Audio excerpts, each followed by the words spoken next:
then we would like to actually share it with other people who, for some reason, have not been able to be here today and participate today in a virtual person.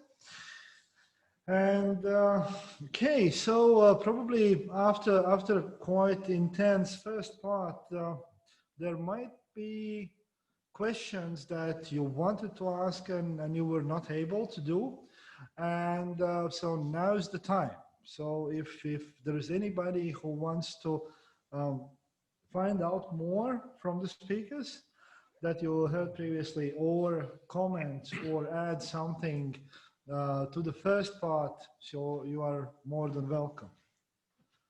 And now it's time to do it. Jack, any comment on your presentation? Was it fine? Okay.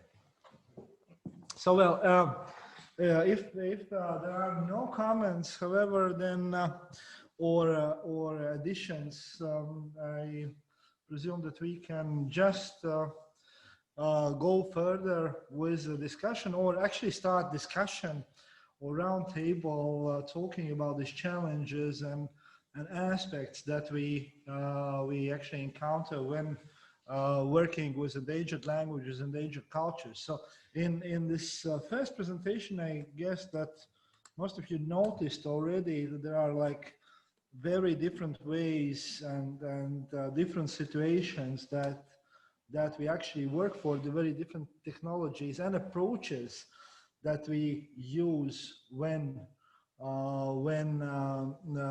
are working on. And it was also in this kind of theoretical or methodological base, it was also like pointed out by Trond and by Jack as well, also by Christian, who finalized this. And I myself would like to point out that maybe start with the fact why, in my view, digitalization is actually very good for endangered cultures, endangered languages. And first of all, it is because the one, of course, I will start from my subject, from Livonian point of view. So we have been struggling for quite a long time with one very simple, but at the same time very important issue, which is logistics of people. So Livonians have a history that it's actually since 50s, Livonians are not living in one certain area. So Livonians are scattered all across Latvia. So, and that makes all the, hi Olga, it's very nice to have you here as well. So Olga Zhukova has joined us from are you in Petrovskoye, yeah? Okay, maybe Olga will later tell us maybe a little bit also about developments in WebS language as well. So, but continuing about Livonians, it has been a very big issue, this people being scattered, people not having one common area, because it affects language domains. It means that there's no very many possibilities to communicate. It affects also even simple things like teaching language, because you have to bring people together from different places. You have to bring teachers from somewhere, so from some other place, and then these digital solutions are kind of thing that can supplement this missing connection that you have in life. And I think that's one thing why or something why these digital tools are developed in general. Jack. Yeah, I'm in agreement. Yeah, and also, so but this is a question actually about accessibility. So, and I think that so from my perspective, I somehow feel that developing digital tools for endangered languages and endangered cultures makes you to keep in sight or to keep in mind all the time the real community behind that. So this is actually your question, Jack, and it was like, does the community wants it, right? And is there a need? Yeah, and what do they want? What do they realize what they want? And this is, so it's a two-sided coin, actually, is that you kind of have to sell them and say that this is what you really want. This is, see, you invented it, Walt. You're the one that wants this, and we'll help you find it. So you have to think how you can word this so that they realize what is available, and what is feasible, what helps them to find a reusable solution. I think that's the biggest thing, is to let the community realize that actually they can make a choice, and it's important what kind of choice they actually make. But it's also, it also means that while developing something, we have to have this, just like Christian told about this keyboard. So you kind of, you start, in Baltic case, it was like keyboard was started to be built from the blank page given to the people, right? Mm-hmm. So this is also their involvement in what we are doing, and this is where you actually get back.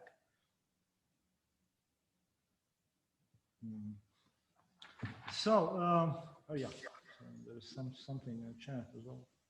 Yeah, and well, another thing is actually if we go also further, so it's basically this is a question for not maybe for those who are already in the development, but it sounded also previously. So what are these resources, or what are those digital tools which are essential, which are the first ones that everybody needs? So I guess actually the keyboard, like simple solutions is keyboard, fonts. That's the basic level for every language, right? Yes, but so you have a keyboard, but what do you do with the keyboard is a really good question. And another thing that comes into play with different parts of the world that you're in, it might be that you have a keyboard, but you don't have access to the net. And maybe maybe learning how to bring more onto the telephone memory and playing with that, so that you can actually utilize what we've done in the description on a small memory basis. So in other words, can you put it on your Android phone that everybody seems to be able to get, and make it so that they can do language learning or something linguistically, or maybe community awareness that's feasible. I think that this is something that we have to pick up and discuss. This is what you run into in Russia, backwoods. This is what you run into in the Amazon, that people don't always have access to the net, but they would maybe occasionally be able to access it and download something, and then they want to be able to do something for 2 or 3 weeks on what they have on their phone. So I guess that's one aspect that actually makes us a little bit, like our thinking makes a little bit different, because we have, I guess, we have been too much used to good internet connections over here. Mm-hmm. Okay. Yeah. So but that's the, okay. So this is like those basic elements, but also resource wise. So for Livonian, it has been like very important, the fact that there is a dictionary. So this is kind of a base for the language, because it has this is also one aspect that has been disturbing studying of the language. So the purely that you are not you have no access to language resources of any kind, which starts from the dictionary itself. So there was kind of if we look back in time, so there are many dictionaries like published, but they were meant mostly for scientific purposes, which means that for community itself, it's very hard to read in phonetic transcriptions, for example. And then they also used scientific language, which was for 30s, it was German mostly. And then again, so it made almost inaccessible. So it's kind of something that that community has provided one direction, but can't actually get back enough to move forward. And that's actually the language question.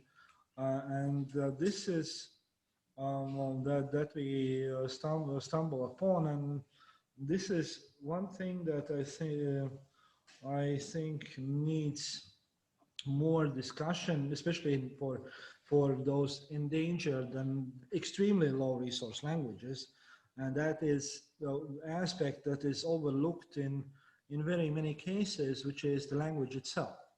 So the thing is that if we work with languages like Livonian, Baltic, there are very few people proficient in a language. There are very few people who can join in the process and who can help to do work with the language, even scientists as such. So, and here, this is actually the question that you were talking about these bilingual dictionaries as a base of language dictionary. Mm-hmm. So the monolingual is something in completely different level, because it also requires certain amount of people able to read and understand completely. So in those very small languages, that becomes suddenly a problem. So here it is. Here question of multilingualism comes in, because you also for research for widening circle of people speaking the language, you need basically all the language materials in one way or another doubled into another language or languages, which we can see in almost every example here. Mm-hmm. Yes, I think that one of the things that now you brought up the subject where you've separated morphology and the dictionary and the corpora, and so then the question comes: do you have all of your corpora aligned with a second language?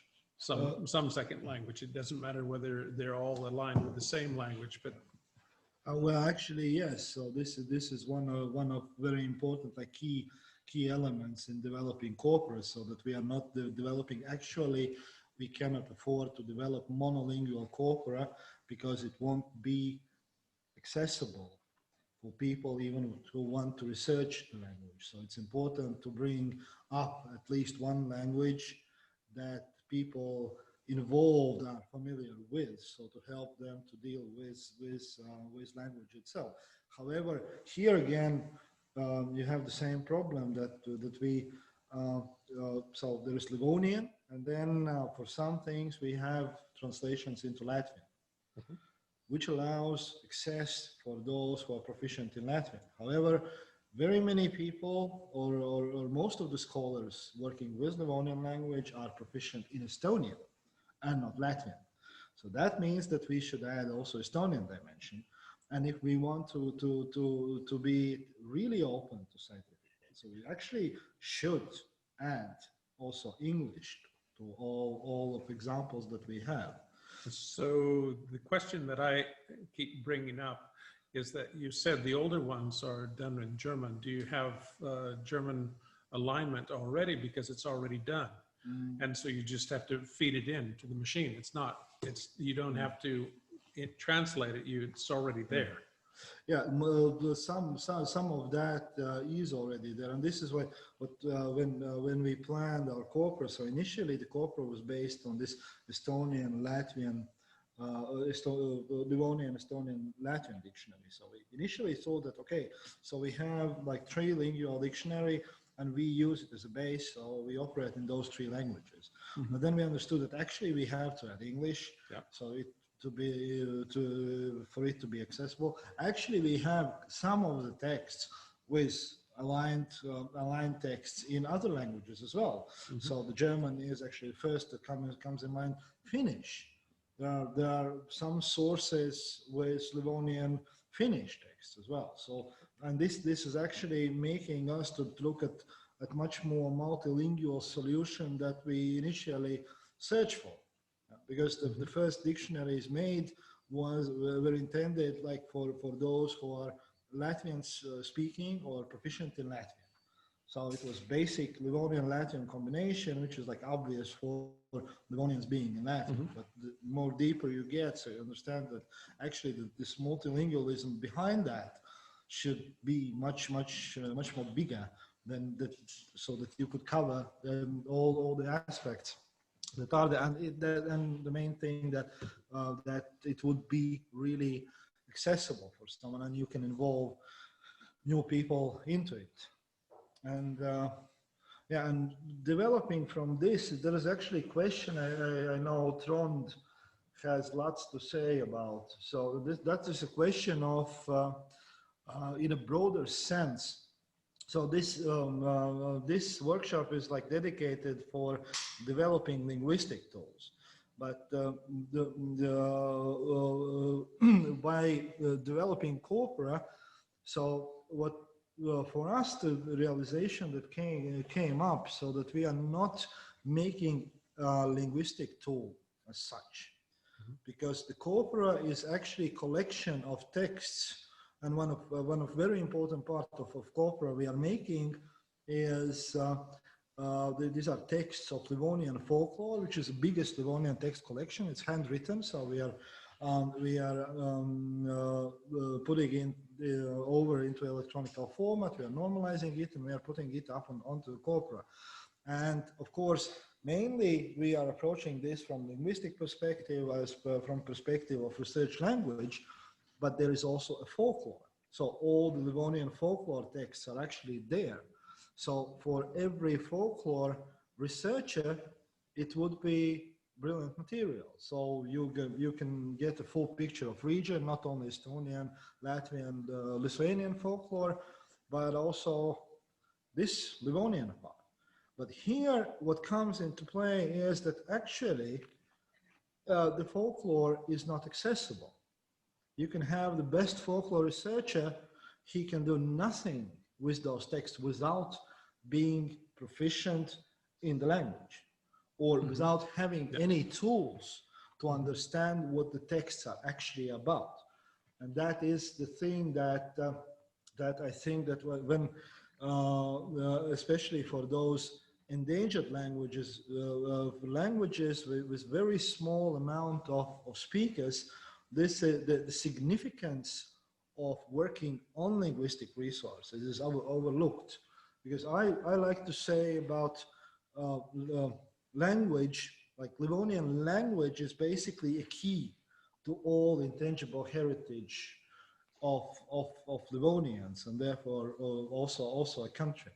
And I guess that this is one subject that's been very important for all people working on endangered languages.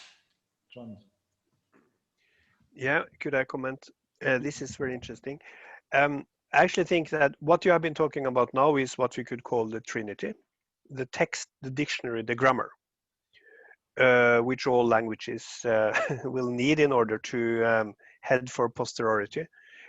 For the languages we are interested in here, if I see correctly, then we are all within the Phenno-Ugric or Uralic branch. let's say that we are, or Indo-European, then there already are partly this trinity because of this Fenno-Ugric project of building a glorious part for Finland and Estonia, and so, I mean, so, which actually was a very progressive movement. The neo-grammarian movement was very politically very progressive. But if we now then shift the focus to language revitalization, I mean, because suddenly you can say that if the goal is to find the linguistic past, then of course Livonian is as important as Finnish. If you only are looking at what languages we need for EU integration, then of course Finnish is more important than Livonian. But if you look then at revitalization, then of course we again talk about Livonian and South Sami. So, and I find that the problem, the basic problem for revitalization actually is what the Canadian researchers Dauenhauer, they talk about a prior ideological clarification, by which they mean that the Yupik speakers in Alaska that they were researching, they did not believe that revitalization was possible. And of course, what you believe tends to come through, right? So when you are convinced that it's impossible, then it really is impossible. And Annika Pasanen, who has been researching Inari Sami, her key understanding of the difference of this situation is that the Inari Sami speakers simply have had another prior ideological clarification saying that yes, revitalization is possible. So it must start there. So revitalization is possible. We want just revitalization and let's do it. So without these three factors, we are not there. And then comes then, and then before we go to language technology, we have to have the language planning and the standardization, right? We need a written language and orthography, a vocabulary, the dictionary, or we have to clarify what to do with loanwords, whether to have loanwords or whether to build the words ourselves. All these things that were already there before language technology. So this is nothing new, but this must be more or less in place. And then comes the question, how important is language technology? And then the first I would say is to, of course, to beware of computer fetishism. So, I mean, no idea in computers if no one thinks that revitalization is possible. Then we can just forget about the computers and Christian can do something else instead. For example, do research on Votic, which is, yeah, also interesting, right? So, but when you have this, then of course, one should be in it to win it. I mean, one should then have preferably young female speakers, childbearing age, ready to devote their whole life to it, and the children. So then comes the question, what about language technology? I would say that the type of language technology we talked about before the break is indispensable for what I call L1 writing. I mean, speakers writing their language. So they need the keyboard and they need the speller.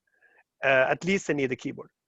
And it's essential, but not indispensable for language learning, for L2, for the revitalizers. So it's much easier to learn the language with the help of the computer than without. But as the oldest among us know, it's also possible to learn a language without a computer. We are several in the webinar that can confirm this. But it's easier with. And then it also, I would say that it is close to indispensable. It's much easier for L2 writing. To talk for myself, I do conduct my large part of my professional and scientific written exchange with colleagues in North Sami. I could not have done that without the tools we have been building in Tromsø.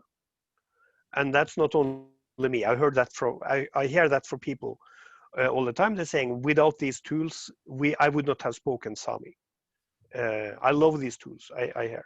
So for us, the L2 writers, both for me as an ethnic outsider and also from the ethnic insiders, this really is,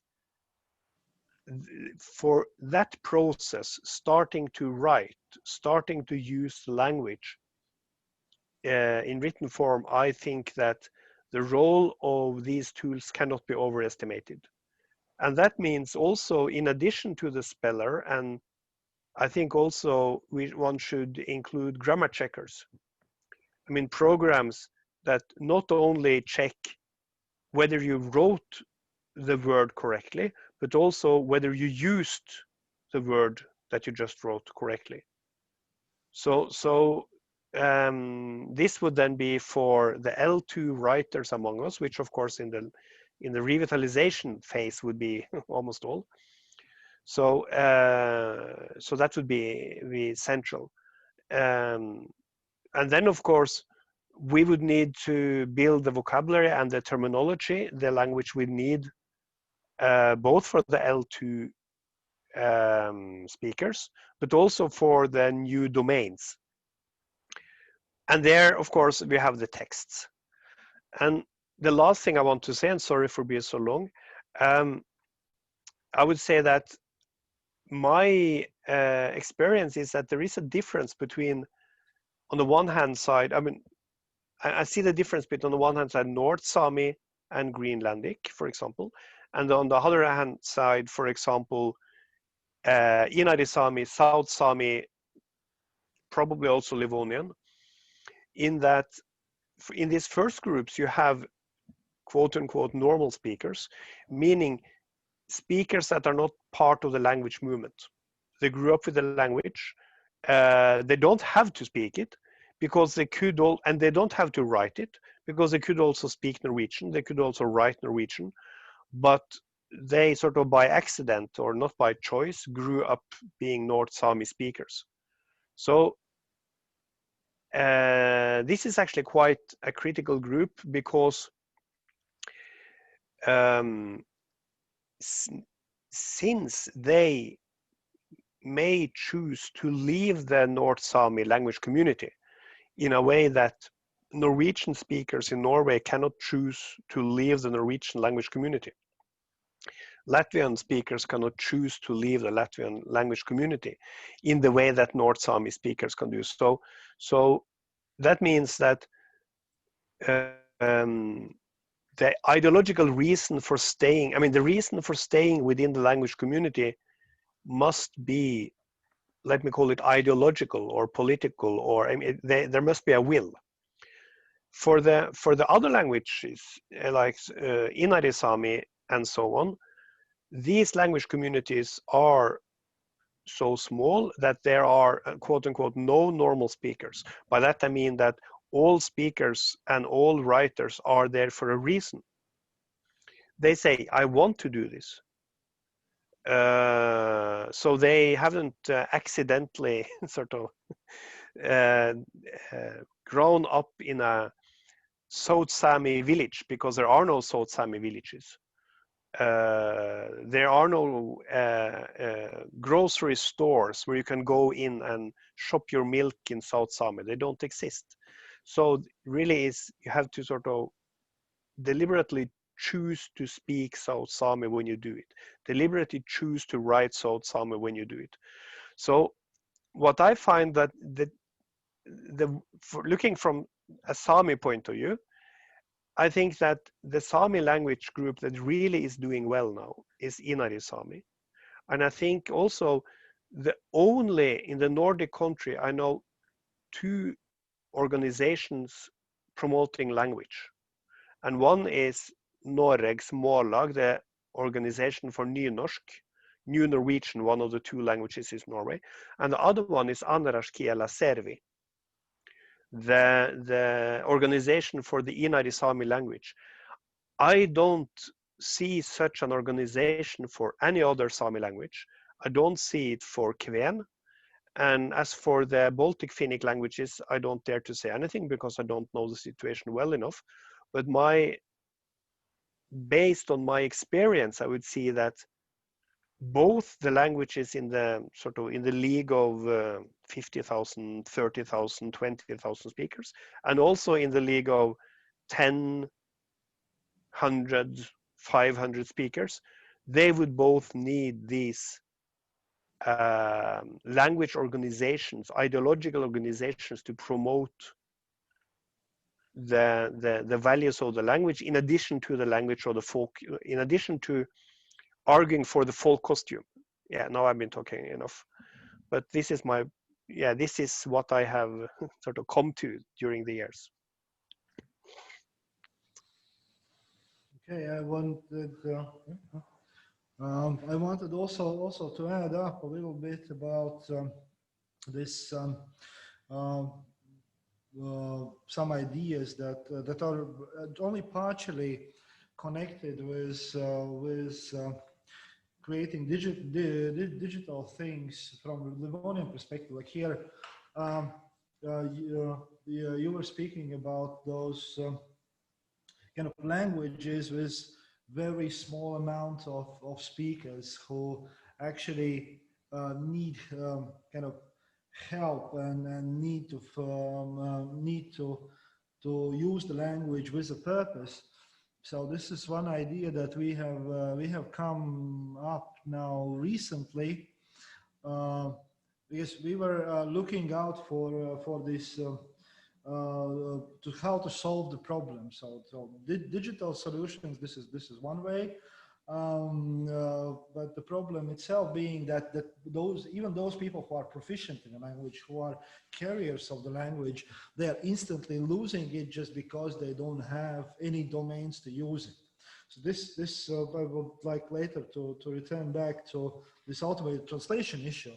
But what we have come up with analogous solution when we have been talking with our governmental institutions about launching so-called Livonian speakers program. So the idea of that is that once we are building our digital tools, like making corporate writing texts and etc.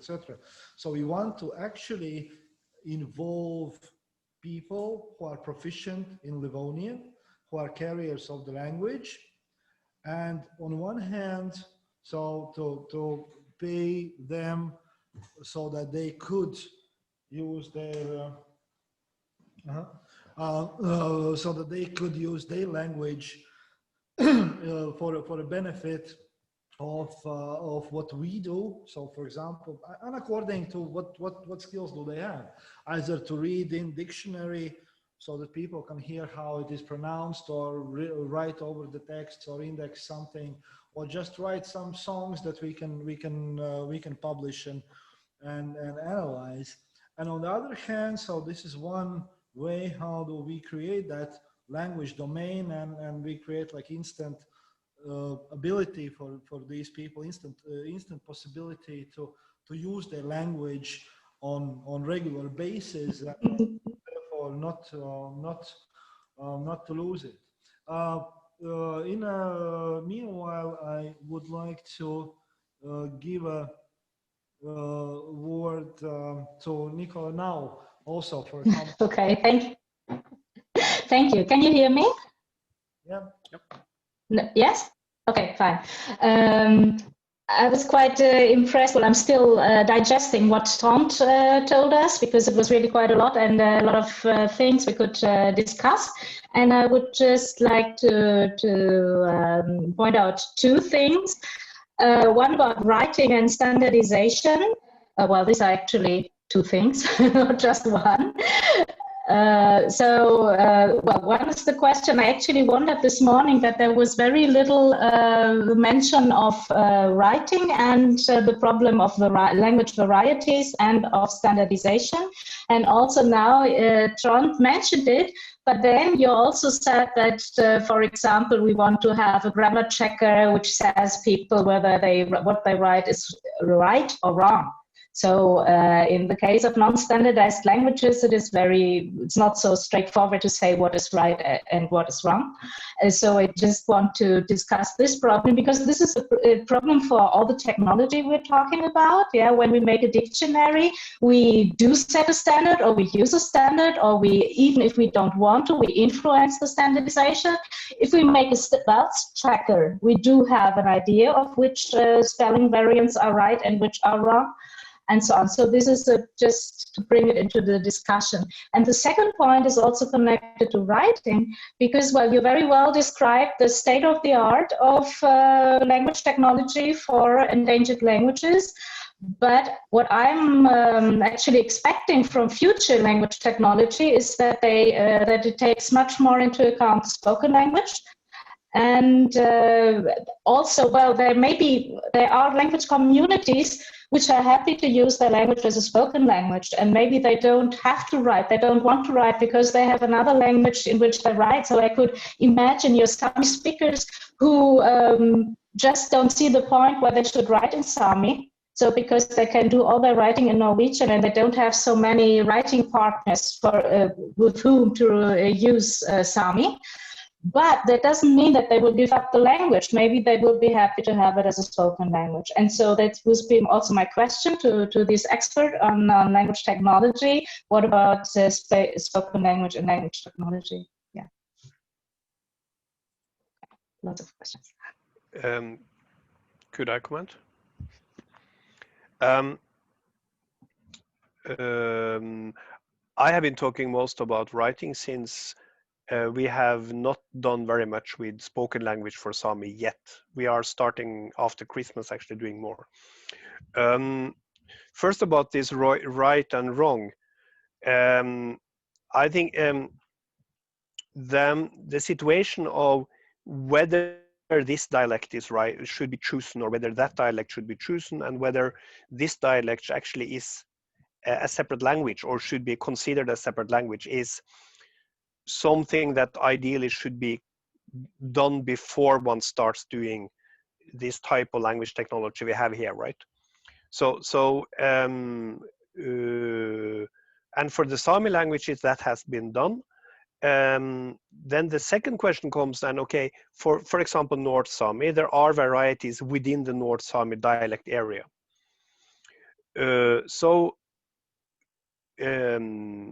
Either one could do it the Finnish way, saying that there is one standard language and only that standard language is correct, like people were taught in the Finnish schools earlier. Or one could say, like in the Faroese Islands, speak the dialect you want, but you have to write in this way.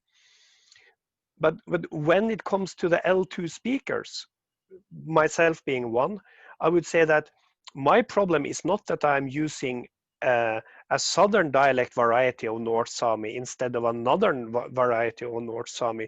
My problem is that I put the object in the nominative instead of in the accusative. And no North Sami speakers do that except for the L2 speakers and the L2 writers. So I think that the errors the language learners do are in any case outside this variation you are talking about. So and I also have heard young South Sami speakers say, I wish this older generation just could decide. I mean, when the whole revitalization movement is sort of brought to a halt, because you have two, let me put it bluntly, language owners. I mean, two people that from each side want to decide over the language movement and say, only my variety is correct, and the other one, only my variety is correct. And then they are struggling, and then the next generation, the younger generation, the ones in the 30s and 40s, they would then say, we don't care, just you older people with symbolic power, could you please agree? And whenever you are finished fighting, we will gladly take any variety that you offer us. The problem is that we have a hard time learning the language when we don't know what the suffix for second person singular should be. So if you could please just decide whether it should be a T or an H, then we will proceed from that. This is a quite typical situation, I would say, because the people that really have this language as a second language, I mean, that really grew up with the majority language, they don't have the same strong emotional feelings for whether it should be the T or the H, like the older generation has. So, and then you say, what if you forget the written language and do the spoken language only? In North America, very many people say that. If I may then be the advocate of the younger speakers, not the analphabets that grew up with the language as a child, but their children that grew up without the language, then I would say the most realistic option for the next generation living in the city or in a place with very limited access to the language to be revitalized, they would have then a large part of their language learning process to be via formal channels, to learn the vocabulary by small cards, to learn the grammar, and then to learn the language good enough to not be rejected as a potential speaker before they go in a master apprentice model to talk to the elders. Because if they don't know anything, then the elders will just reject them. Then the elders will say, I don't want to speak Livonian with you. I don't want to speak South Sami with you because your South Sami isn't good enough. I mean, if you want to do that with English, then that's not, because if you come from Afghanistan to the United States, they won't say that, okay, your English is so bad. I will talk Pashto with you. That, of course, that will not happen. So the only way for the people of the revitalization movement to acquire a level good enough to be accepted by the few and very important precious speakers, as I see it, or I mean, in my experience, is to go via formal literary-based language education, and thereafter go to the Inari Lake and fish with the elders and make handicraft with the elders in Inari Sami. Your mic isn't on. Sorry, I don't really agree with you, but we don't have to see it as an either or. Yeah. What I just said is I want to have more technology dealing with spoken language. I didn't say abandon writing, of course. Yeah. And so, yeah. Well, I'm working on a completely different language, Latgalian, spoken in Latvian, but completely different situation from, let's say, Livonian or Sami, though, of course, there are things which are alike, like everywhere. And I experienced that people are much more happy to speak the language. Also, second language speaker are happy to acquire the spoken language. And then coming back to the first part of your answer, Latgalian hasn't managed to to resolve these different views on what is right and what is wrong. So according to your very pessimistic verdict, it means that we are not, it is not right to have language technology. Yeah, so I will, of course, I would like to have a more positive view on this. Yeah, so I see the problem, and so if you haven't had your spelling variant which is right for each word, then you cannot have this automatic spell checker. But yeah, I leave it as a question. Can I interrupt? I think, well, first of all, thank you very much, Nicole. I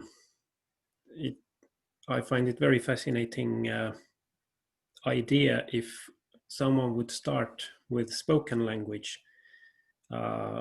in language technology instead of going the way around the corner, which would be the traditional way of setting up a literary language.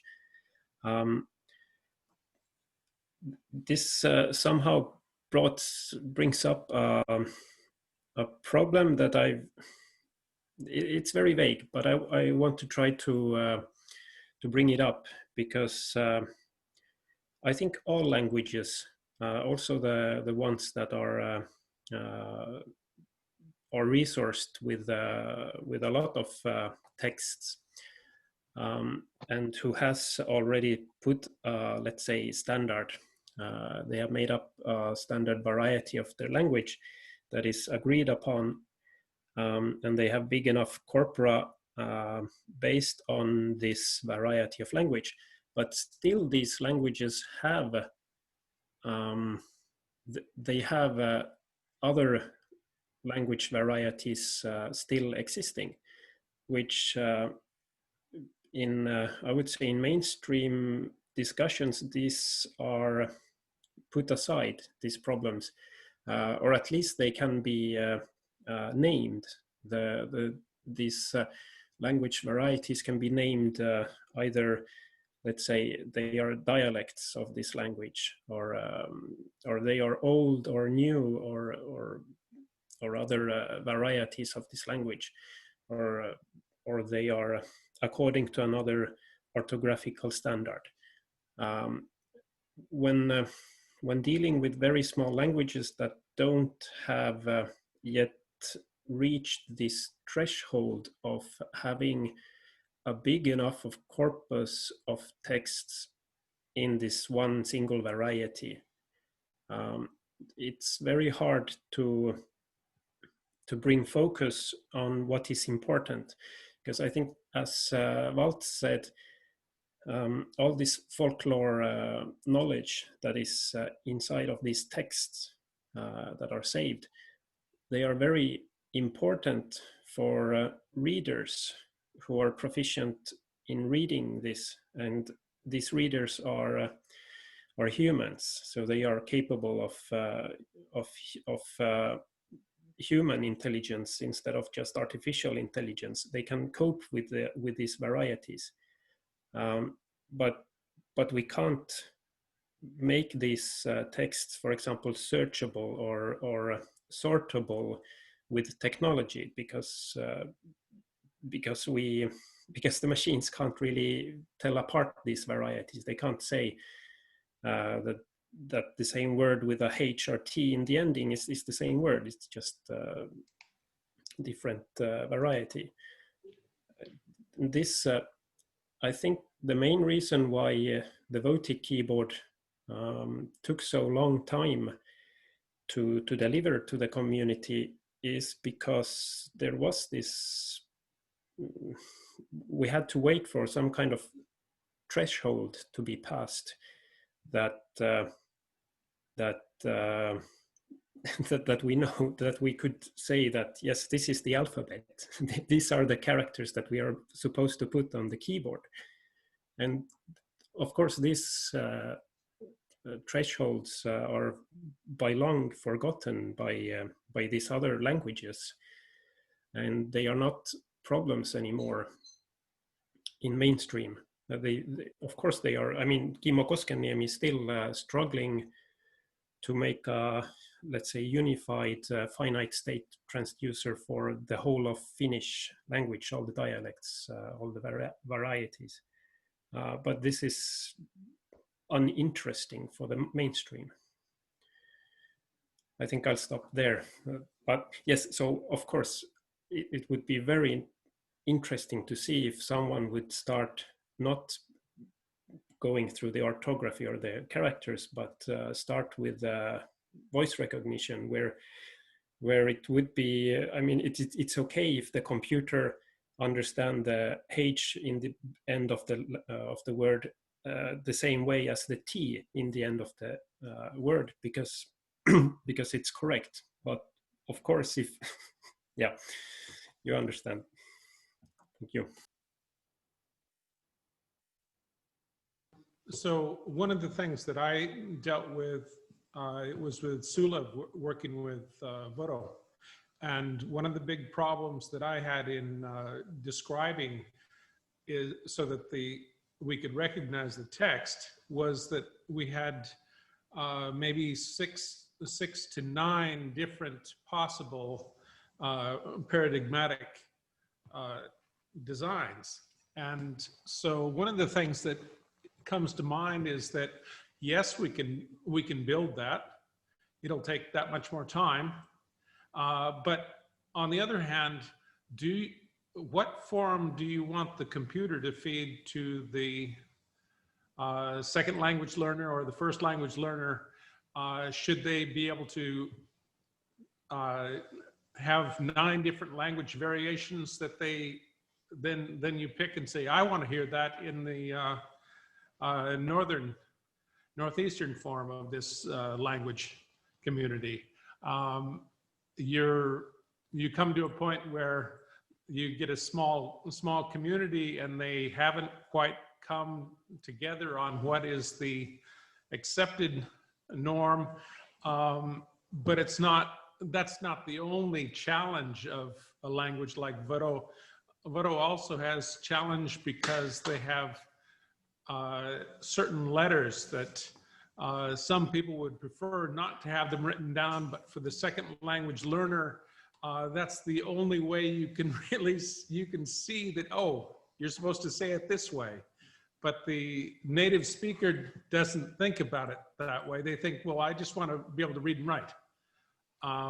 And so they're leaving a lot more room for work with the computer. I see that when we have a written standard, that means that people have come to an agreement as to what they can work on.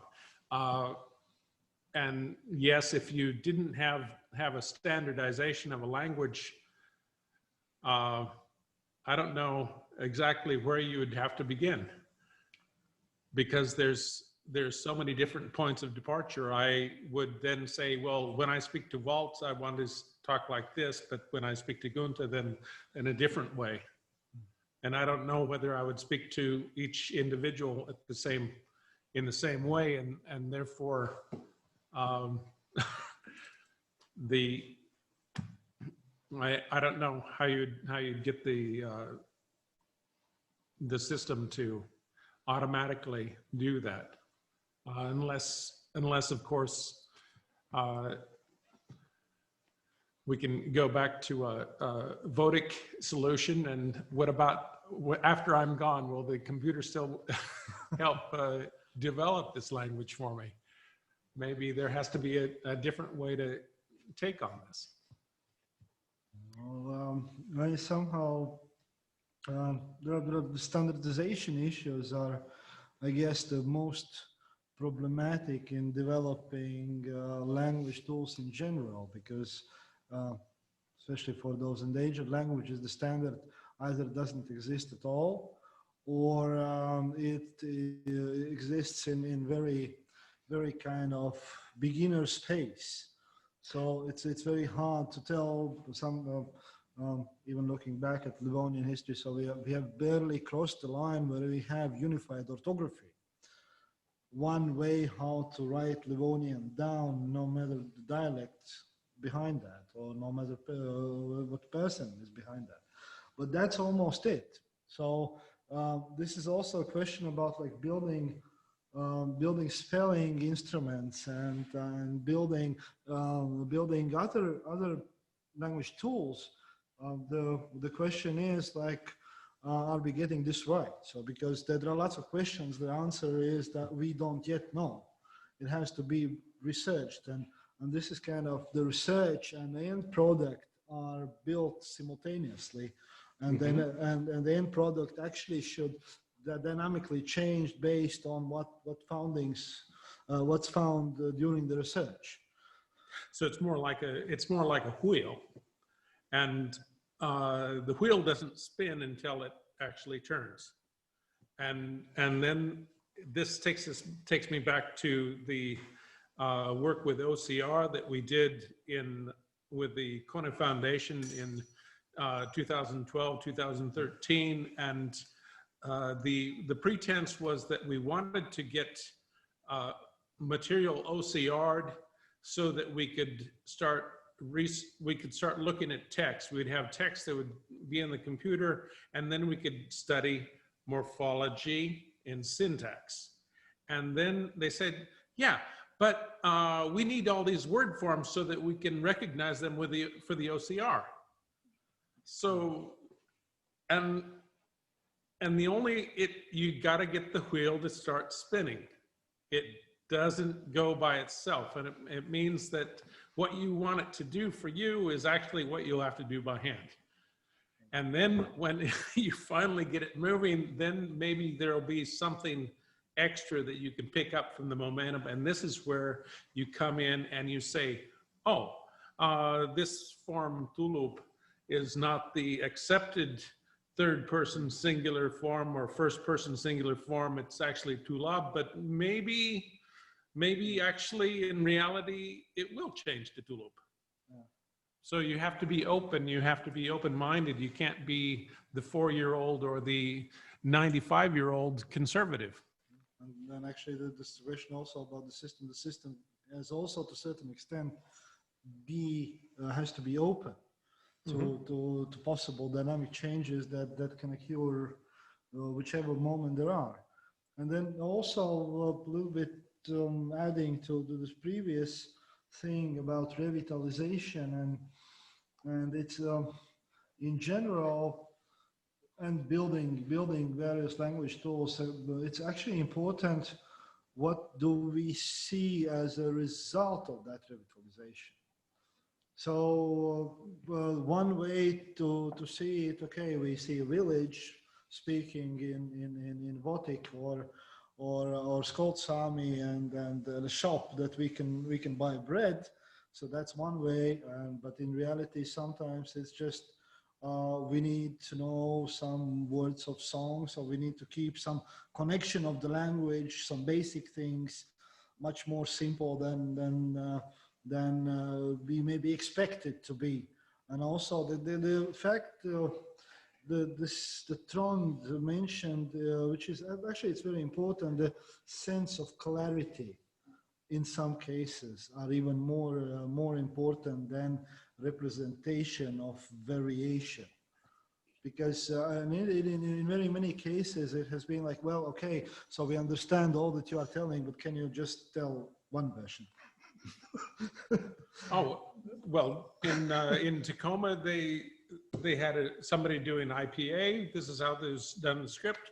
And so in the university, when they teach the classes, they put parentheses around the letters that might or might not be pronounced. Yeah. And so this is how they want to write that on their computer. So variation, the ideas of how variation can be retained is in competition with what we think would be easy.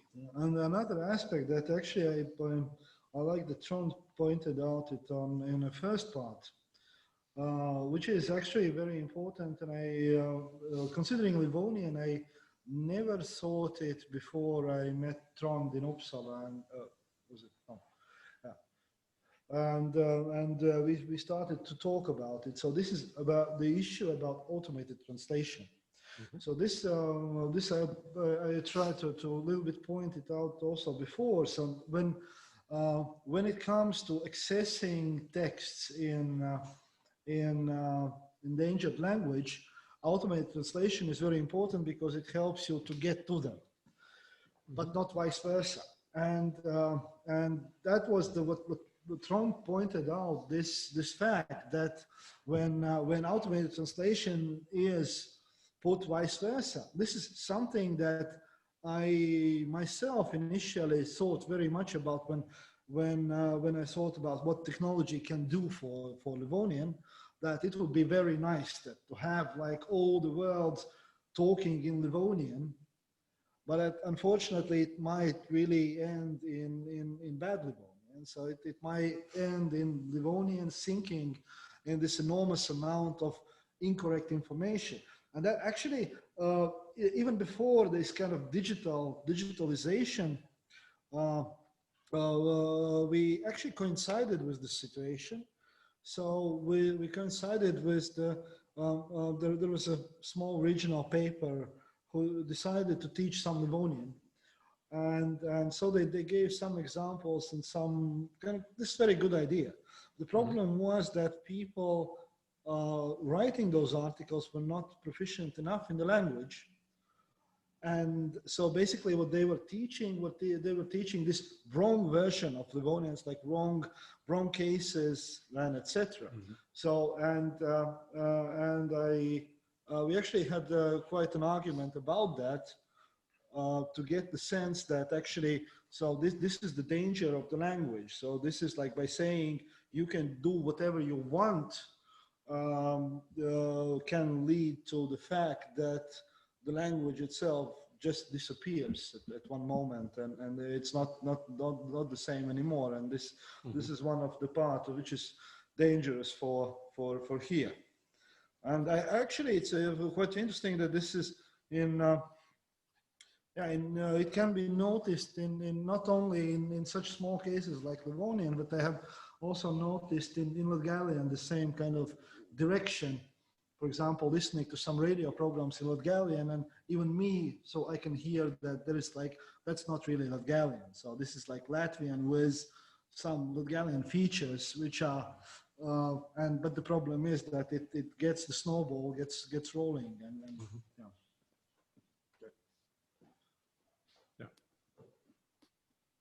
No, I think that this saying that anything goes is going to be a problem. Could I comment here? I'm sort of doing fast study on Latgalian, which is very interesting. I see there is a Latgalian Wikipedia with 1,000 articles, and it seems that there actually is a written language commission with a written language standard with 3 varieties within it. You of course know this better than me, but what it illustrates, of course, is this dilemma. How should we do it? The good news for you is that the computer has no problem in processing, let's say, 1,000 different varieties of Latgalian, or 3 different versions of Latgalian. We are making 1 Kven spell checker with 3 varieties. So the computer is extremely good at dealing with variety. The question is what we want to do, and there are many possibilities. One possibility could be to say that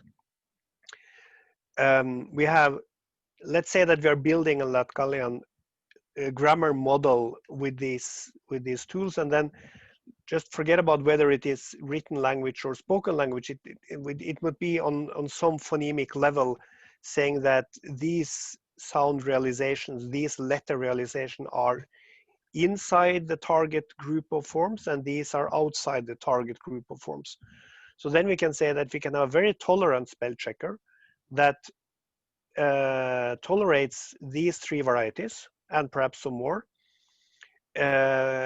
Whereas if you are making, say, a pedagogical tool that should teach morphology in the way you saw for Vuru and Livonian, Votic, before the break, there you will have to choose, right? Because people don't speak in slashes. I don't say Sina Olet / Ole. I just say, I say one of them, and you also say one of them. You could be fond of variation, but when you speak yourself, you are obliged to, then you choose one form. And if you want the computer to sort of do like we humans do, then the computer must utter or produce one form. And you can, of course, build in a random function so that it will always come up with a new form. But that's absurd, right? You don't want that. You can say that, okay, this is a southern computer and this is a northern computer, and that's fine. Thereafter, it is just a problem or a challenge of how you want the standardization process, how you want the revitalization process. But if it's true that the 150,000 or so speakers of Latgalian, if my sources are correct, if they are evenly distributed along the age cohorts, and if it's not so that, let's say you are the youngest Latgalian speaker, that if that's the case, then I'm not a Latgalian. I'm a L2 speaker. Okay. Anyway, but I mean, I'm just learning the language. Yeah, exactly. No. But I mean, if the yeah, thank you. But if the cohort is no, they are skewed, children. right? They are children who speak. Yeah, that's very good. Very good. So that means that then it is only the question. Actually, it's a question of power. Who has the power? Who has the power to say that the other ones are wrong? And this is a discussion that cannot be done with the computer. That sort of, the computer will come in only afterwards. Yeah, of course. Thank you. No, Latgalian is not so bad because orthography has been standardized to a quite high degree. It is actually more morphology, so which endings and then some things. I think from a voting perspective, then actually the computer can provoke someone to become more authoritative about language, which would be good for the voting community, because these people I mean, they do exist, but I mean, yeah, we can also use the computer as a provoker for people to speak or speak about their language. If they say that the computer speaks wrong, that's already a good step for voting.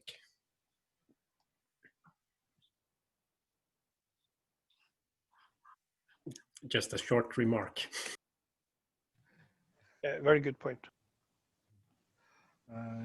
Actually, in that standardization sense, there was Soler who talked about Vura, but somehow I like Setu approach, which is another variety of Southern Estonian. And so they also had quite a large discussion on orthography. And then in one moment they ended up in a perfect decision that everybody can write as he wants to.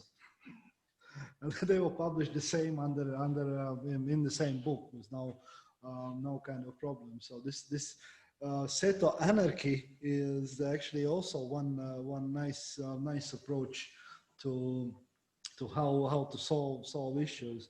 However, it makes a little bit hard to maybe build corpora, integral corporas and these kind of things. And to learn language. Yeah, that's the point. You can build corpora, and the corpora will be good for research because they reflect the variation that there is, and then in 10 years you can see which variant got the most adherence. But you cannot use it as a base for a spell checker.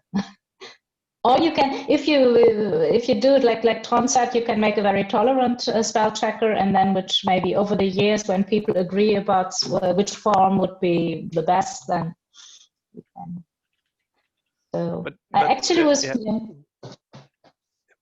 I still think that there are different interests there. We as linguists are of course interested in sort of the real thing, what people are speaking and their mental grammars and so, whereas both the revitalizers, but actually also the ones that just want to read an opinion article in the local newspaper or on the local web page or on the bulletin board in the shop, will find it harder to read a phonetic or even phonological transcription than it is to read a standardized text, simply because it is easier to read a text when you know on beforehand how the different words are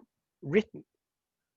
So I mean the familiarity of this and this word, this and this construction makes a standardized language easier to read than a situation where we all write in our own dialects, and even worse, with different orthographic principles. But even should we have identical orthographic principles but different writing practices, since we all speak slightly different, it would be harder to read. It would simply be harder to read. Of course, if we standardize what we write, then our colleagues, the linguists, will be deprived of an authentic corpus.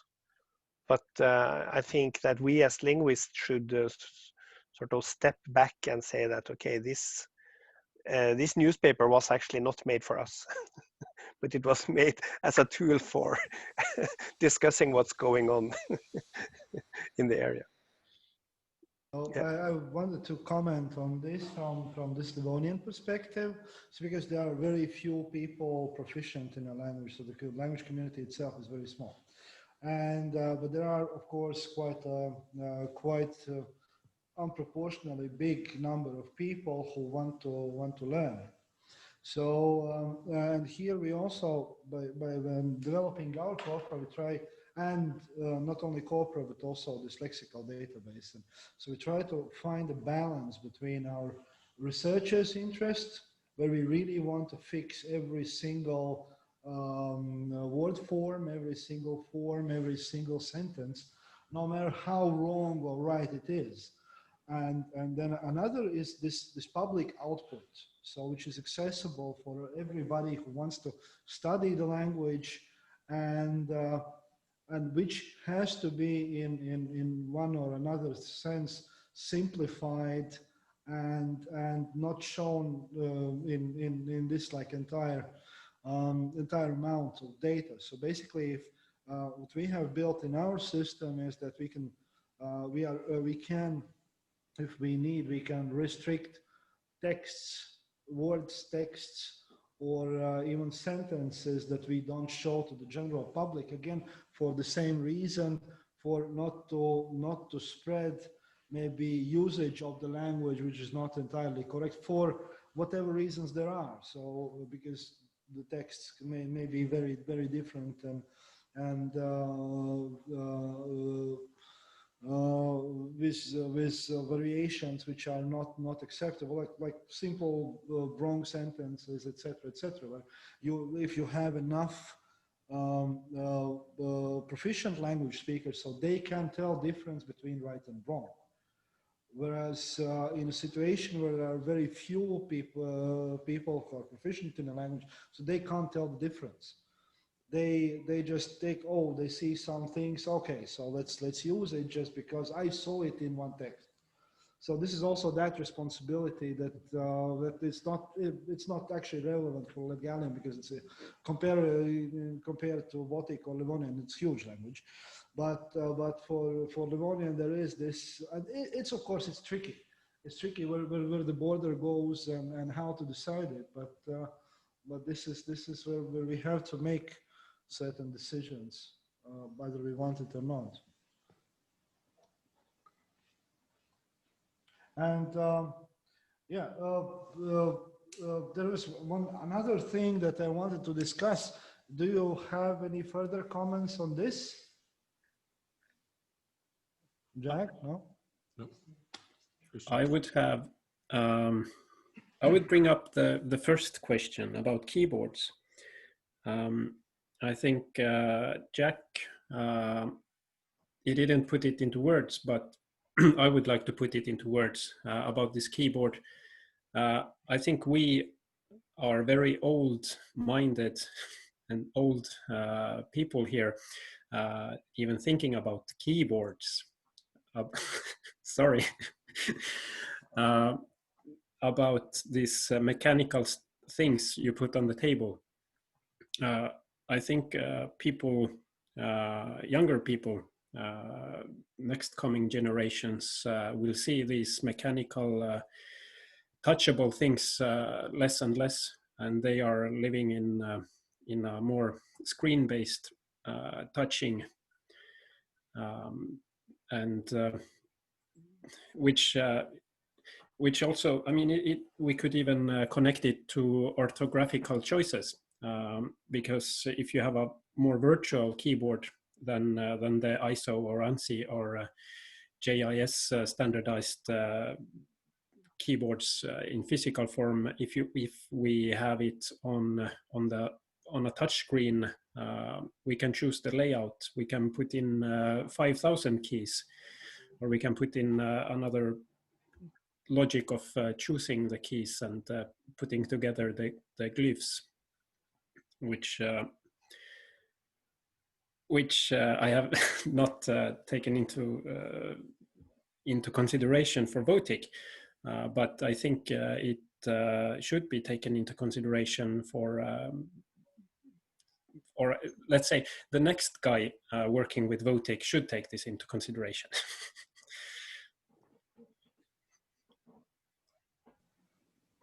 Nothing more.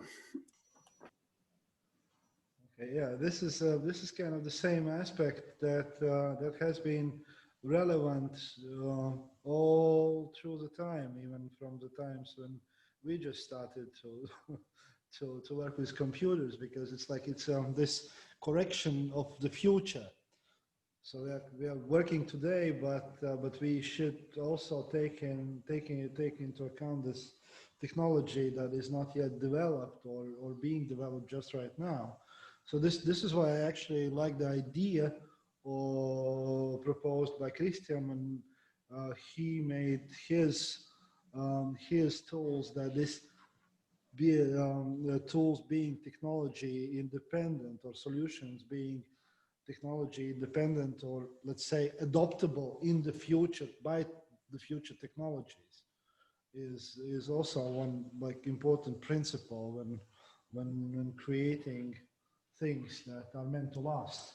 And this is actually this but that's also an aspect in this working with endangered languages, that you kind of think in a sense that, well, tomorrow we will make something different, but then you realize that even after the 10 years, the thing you made is still there because there is nobody else to fix it. And this is kind of scary, but it also it paid a little bit off now during these Corona times. So there's a little side story about digital. Not really digital tools, but digital information. So we had the project here proposed by Latvian Ministry of Education. So they had, it was called Tava Klase LV, which meant like for electronical or learning over TV for schools, which is like great idea. You have like 20 minutes of lessons, and there is mathematics, geography, Latvian language, English, whatever. So whatever you learn in school, and it's just like so that you can learn that from a distance. And so they called us and they said, well, we put Livonian language on the list. And that for us, it was like, yeah, okay. So yeah, in 2 weeks, we have the first lesson to go up, and no one has ever taught Livonian in general school, and no one has ever thought about like principles, how to do it, what to do with this. And at the same time, so when we started to prepare, so then we understood that actually, okay, so now we do these lessons that nobody has done before. So we have to figure out how to do it, how to teach or how to show Livonian. And at the same time, we have to understand that these lessons, so this is not math, this is not Latvian, this is not geography. This is not something that has been taught in every single school every year. So this is, you make it one time and it will stay there for 10 years. And for those people who, and they will say, okay, you want to learn Livonian, go there, and there will be the same Corona time material that we have made for 10 years as probably the single option for general schools to study Livonian. So what we did, so we went out, we got our own television guy. So we went with whole institute. We made these 6 lessons completely as a TV, 7, sorry. We called it Project 7 Lessons of Livonian, and it went like complete, like a TV series, but normally like filmed with fragments, with montage, and with music under it. So, yeah. But this is about the long-lasting results, because now it's already been up for a year, and for next 5 years it will stay on the Institute's YouTube channel definitely, because there will be no other option to redo it. Yeah, that's. Okay. So one other issue that actually I wanted to discuss, and this is we talked with Jack yesterday, and he said that Nico Partanen has also a problem with this issue. So the issue is anonymity of data. So if you make corpora or data collection for a bigger language, so data would be in most of the cases anonymous. So yeah, if it comes from the sources like literature or newsletters, so it is it would have name, but mostly you work with corpora and you use data in anonymized way. So what we have noticed working in Livonian, or I have noticed working with Livonian, is that actually if you have very limited data, then this data you have should not be anonymous at all. It would be because, for example, if you work with a bigger language, so out of 100 cases, you could have 10 cases which are different, and more or less it would be true that those 10 cases are different, so they are wrong, and then these 19 cases or statistics actually help you to understand that this is the right usage or right cases. In Livonian example, for example, or in Votic, where you have like very few of information, so it might as well be that out of 10 cases, recorded cases, 2 are different, and those 2 appear to be right. And statistic actually lies, because all the other 9 cases have different issues why they are wrong. And this is in a sense also connected with informants, with their background, with their way of, with their reasons why, especially in like Livonian and Votic cases, which are very exposed to other language environments. I started to think about this already before, like building these current things, being in Canada, and there was a language informant who used Finnish loanword in Livonian. So instead of bet, which is Latvian loanword in Livonian, meaning or, she used Finnish word mutta. And that I noticed quite lately in our conversations, and I was just confused because she was Livonian, living in Canada. She had a brilliant Livonian language, and suddenly this Finnish loanword comes in that I've never noticed anywhere else. And then when we talked, that it emerged that when she was 17 years old, she spent 6 months studying in Finland, and then returned back to Latvia, and then went away from home. So somewhere in her mind, this Finnish language still lived, and when he talked with us, she kind of corrected her what she thought was wrong language use by this Latvian bet, replaced it with next thing that came to her mind. But that, like for me, it proved that it's very important if you want to make a conclusions about language, especially in those cases which are not common, in forms that are that could be caught very seldomly. You have to know quite clearly and precisely the history of your informants, of where does this form comes from? Why does it come from? And that anonymity issue, it's actually, so this is kind of a dilemma, because the more we are into the digital age, the more anonymity is requested. But at the same time here, this is where anonymity cannot be afforded. Yeah, this is a thing that I've run into when I have worked with more Rabbinic languages. There's a moksha that a lot of the time in Western research, they will quote the publisher. And so essentially it sounds like having a English quote for an English quote would be to be or not to be, and then they say New York Times. Is that really what it's supposed to be? No, it's not. It doesn't tell you a single thing about where this set of words came from. And it just shows that the research group is not adequately interested in documentation.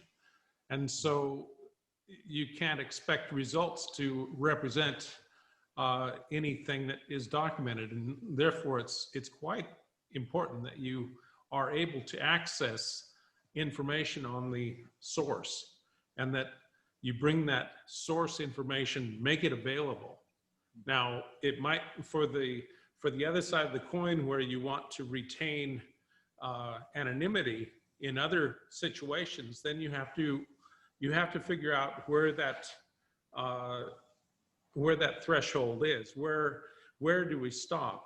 And I think that one of the things that we talked about Nico Partanen's issue, and this is also something that is going on in Kielakas Institute at the University of Oulu, where they're looking at oral materials, and they want to avoid proper names so that somebody doesn't start talking about Joe and Susie, and then somebody listening recognizes the voice and say, I know who Joe and Susie are. They don't want to do that. So they have to be able to break that off. But if the person decides to sign in as a researcher has access to the corpora, then that information is available. So the thing is we want to find ways to bring this information out, make it as public as possible, but there are certain things that we have to not let go, and these would be the proper names that might come out in the wrong color. Oh, but that's a broader issue with those low resource languages. So if you don't have enough text, so every single unit of text is a value for you. And so, for example, letters, personal letters containing very sensitive information even now. So written maybe in 30s, but that's something that you just simply can't publish. And this is why it's actually very important to hold this, not only this language-wise, this border about like what's public and what's not, and what could never be public, but also do this information-wise and person-wise, so that somehow to retain a balance. But anyway, so you have to use every single shred of information you can get your hands on, especially for those small languages where just simply don't have information enough.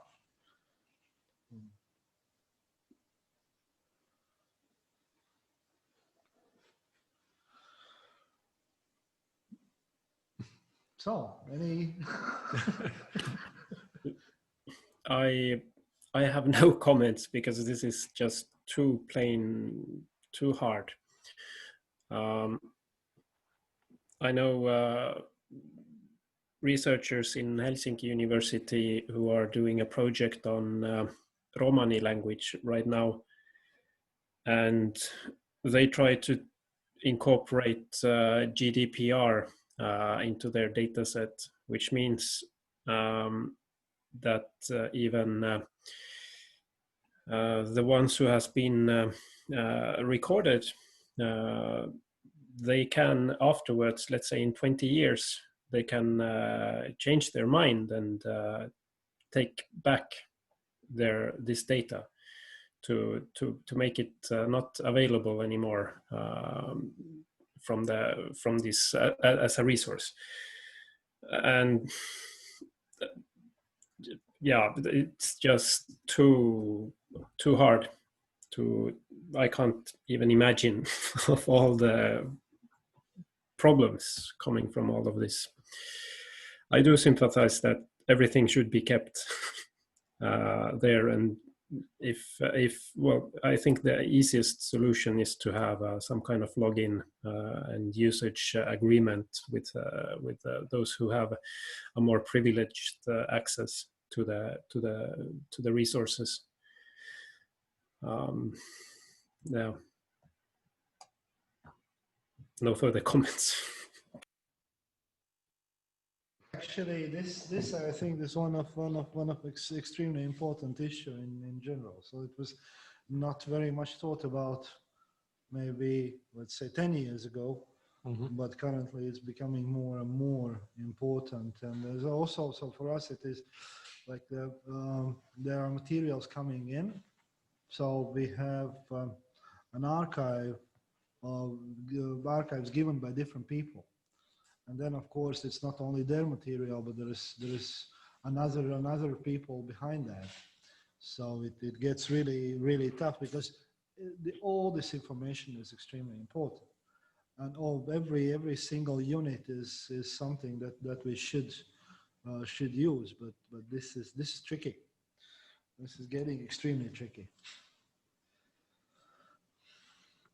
Yeah. So. No, she's gone.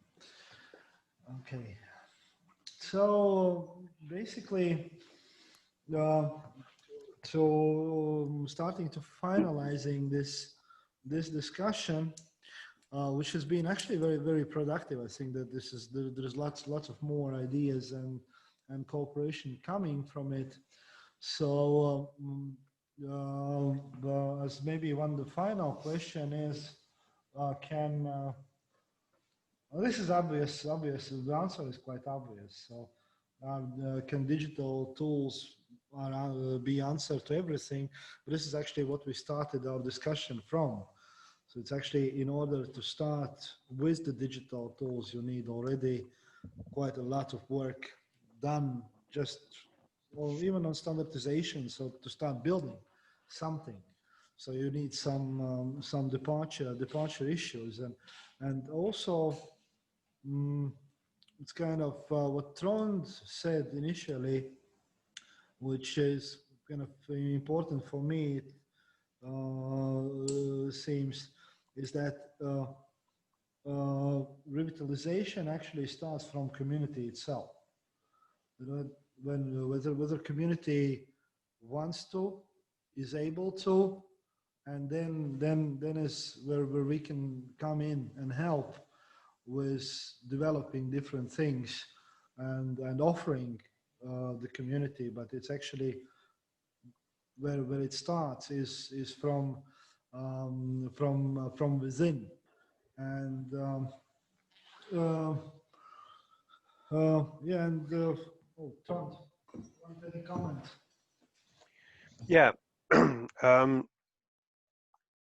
Of course, I mean, the easy out is just to say no. The digital tools are not the answer to everything. But what should be taken seriously is how easily people may think that the answer is yes.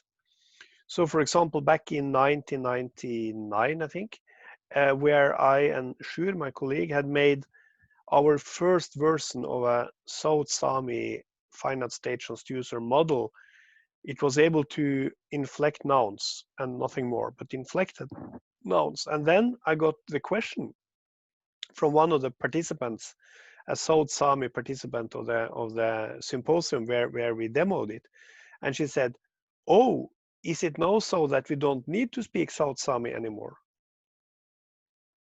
Think of that.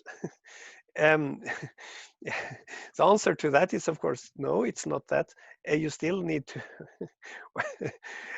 Whether or not you need to speak South Sami is totally orthogonal to whether we have this final stage transducer or not. But the important thing is that the question at all arose, and what we should take seriously is how easily people sort of use their ability to think in anthropomorphic terms. I mean, thinking that the computer is a human, fearing that the computer may take over the world. I mean, if you are afraid, then just pull out the power cord, right? And then the problem should be solved. And also, so that I think that the tendency to give the computer too much space in our thoughts about language revitalization should be fought. But on the other hand side, it should still be kept in mind that, well, my experience is that it would be utterly stupid to not recognize the very central role the computer has in all handling of human language. You're talking about whether Livonian needs help from the computer. I mean, the language with the most help is English, right? So it's not so that poor Livonian needs much help. I mean, all languages have help, and or no, all languages can get the help from the computer if we only, as linguists, as language technologists, as language planners, provide it, and that we should do.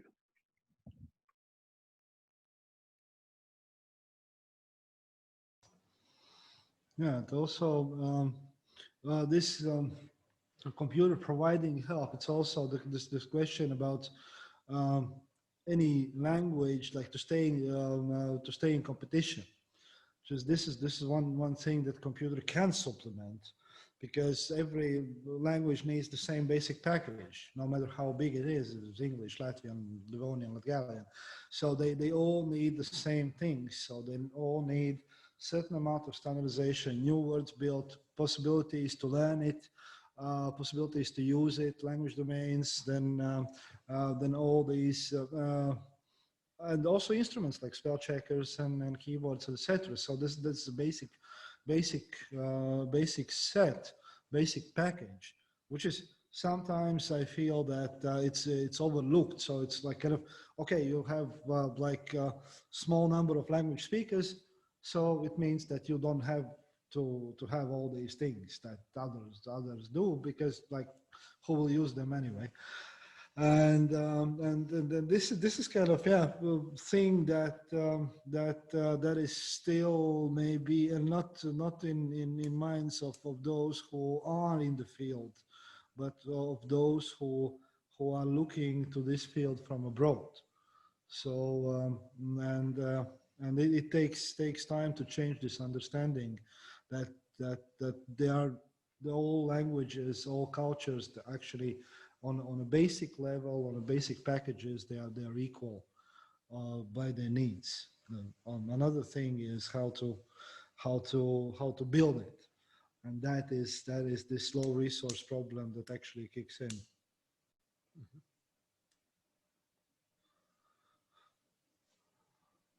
Okay, so I somehow feel that we have come to the conclusive part, and I am really grateful for all of you who participated today in this both the first part and also this discussion that I personally find very very productive, and I think that we have like quite a lot of things that to think on, and quite a lot of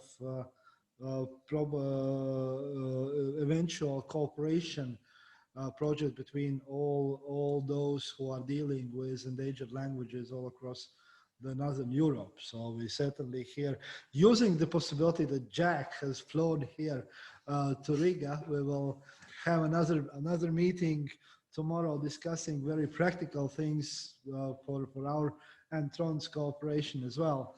And I probably wish all of you the same thing. So because everyone working on this particular field has encountered something that he can help to solve others. So, and I think that on this,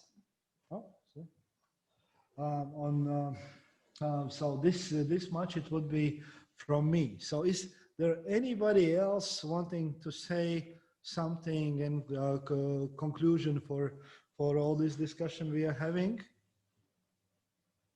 Jack, Trond? Well, first of all, I'd like to say that this although we met in Portugal last year and we discussed the transducer for Livonian, that's something that's been sitting on my shelf for a long time, and blowing the dust off of that and deciding what can be actually done for it. It just means that we touch again on what you have then worked out since 2014 to come back into contact. I think that this is one of the important things of meetings like this, is that we wake people up and say, hey, let's take a look at these things again. Are we getting closer? Can we get closer? Can we share things that we've learned over the last 10 years? My comments would be, first of all, thank you to Valts, the organizer, and for taking the initiative, and also to the other organizers. I see people going to and fro with small paper clips there, which is very good. So thanks to you. For organizing what I found was a very good workshop. Why was that? Because for me, even though this is what I'm doing and have been doing for 20 years, the discussion we have had and the comments from all of us, all of you, have made me sharpen my thoughts and my concepts of what's important, what's not that important, what's necessary, and what's only nice to have.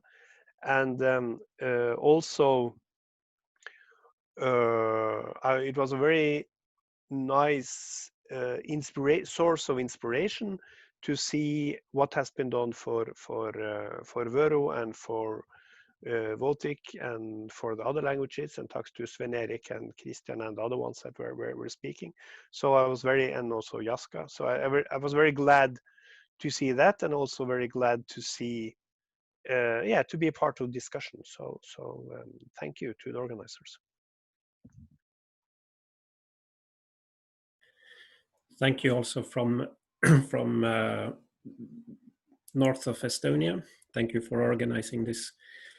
It has been very productive, and how to put it, let's do this again. Let's say 5 years, then at least, and let's keep up the hard work. And thank you for inspiring. Suured passibõd.